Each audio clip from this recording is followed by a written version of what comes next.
កក្កដា2026នេះគឺ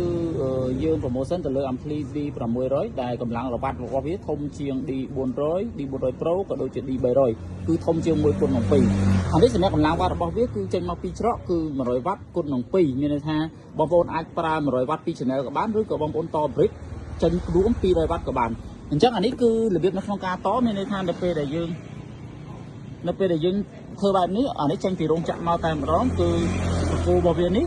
គឺចេញអក្សរ BTL មានន័យថាយើងដកអាជាន់នេះមកបកគោកដាហើយបកគោខាងឆ្វេងគឺយើងចេញមួយ channel នេះចេញមក100 វ៉ាត់មួយ channel ចេញមក100 វ៉ាត់ហើយបើសិនជាយើងចង់បាន brick ចេញមក200 វ៉ាត់រួមមានន័យថាយើងដកបកគោខ្មៅនេះ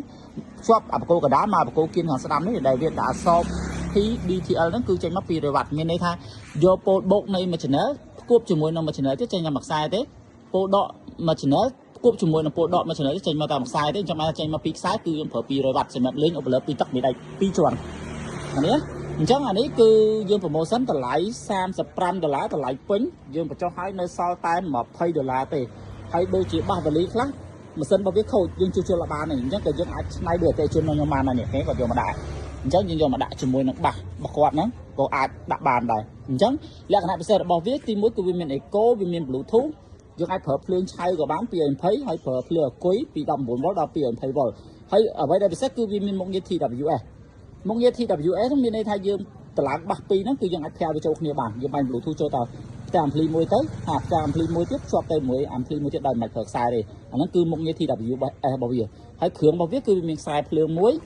ខ្សែសម្រាប់តទៅអគុយមួយជាមួយនឹង Tele មួយហើយនេះគឺ spec របស់វាគឺ spec SIN តែម្ដងគឺ100 វ៉ាត់ចេញមកពី channel តែម្ដងនេះណាអញ្ចឹងតោះឥឡូវយើងជ្រៀងតិចចង់ដល់មើលថា Eco D600 ដែលយើងប្រម៉ូសិនសម្រាប់ខែកក្កដានេះតម្លៃពេញ35បញ្ចុះសល់តែ$20នេះ Eco របស់វាមិនដែរតោះ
អញ្ចឹងរឿងរបស់អ្នកសម្រាប់ប្រម៉ូសិនខែកក្កដានេះគឺសម្រាប់ Ampli D600នេះគឺតម្លៃពេញ35យើងបញ្ចុះឲ្យនៅសល់តែ$20ទេ